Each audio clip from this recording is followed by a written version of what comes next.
Go. Where am I going? No, start. Oh, okay. I'm going to tell the story. Well, every time I come to Honolulu, Honolulu Aina.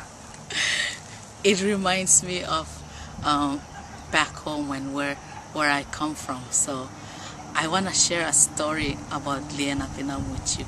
First of all, I'm from the island of Chuuk, the beautiful island of Lukunor, in the state of Chuuk, FSM. And the story I'm gonna share with you is the story of Lien Apinam. Once upon a time, there was a beautiful island named Lukunor that was going through a civil war with all the other chiefs from the islands.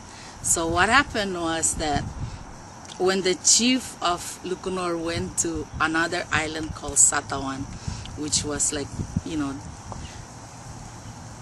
few miles away, there were only the sick, the elderlies, and the women that were left behind.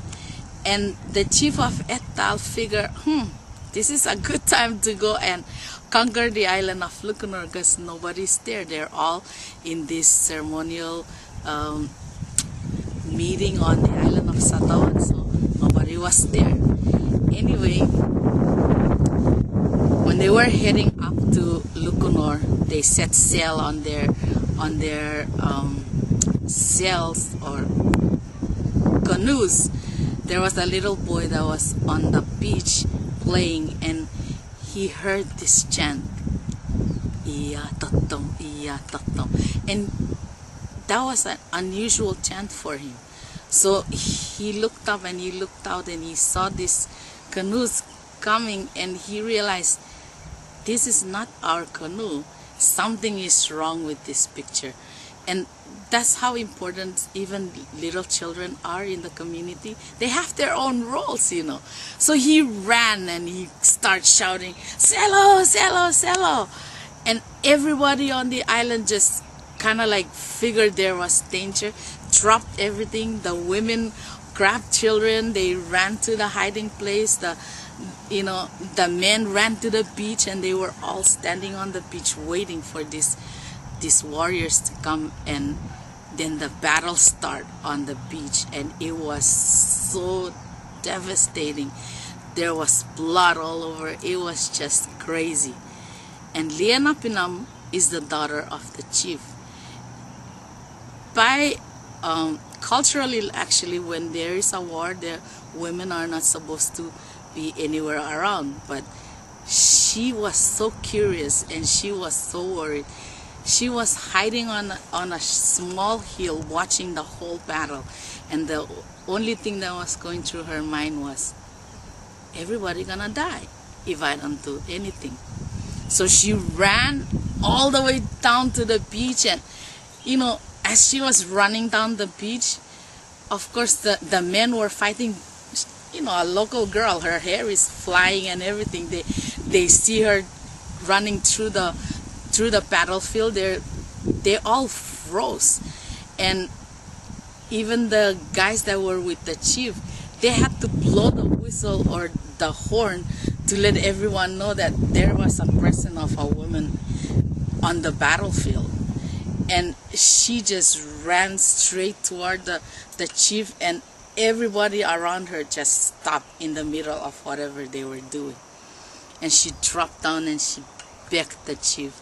The chief was kind of confused and wondering what's going on with this woman. They're not supposed to be anywhere in the battlefield. And yet this girl, or Lien Apinam, disobeyed what supposed to be for them not to be coming around, or I don't even know how to say it. Anyway, the chief was so shocked. He was like, "What the heck you're doing? Why are you even here? Don't you know that you can't come in a battlefield?" And so Lien Apinam stood up proudly and said, "But your honor, my lord chief, how could you even to my island and hurt my people. Just leave my people alone. You want the land, you want the island, you got it. But this fight has to stop. Even without her saying it, you realize that everybody froze in the middle when she was running down in the battlefield. That's because a presence of a woman stops everything, even war. And the chief knew that. That's why he was kind of upset. So he told her, yeah, well, but you're not supposed to be here.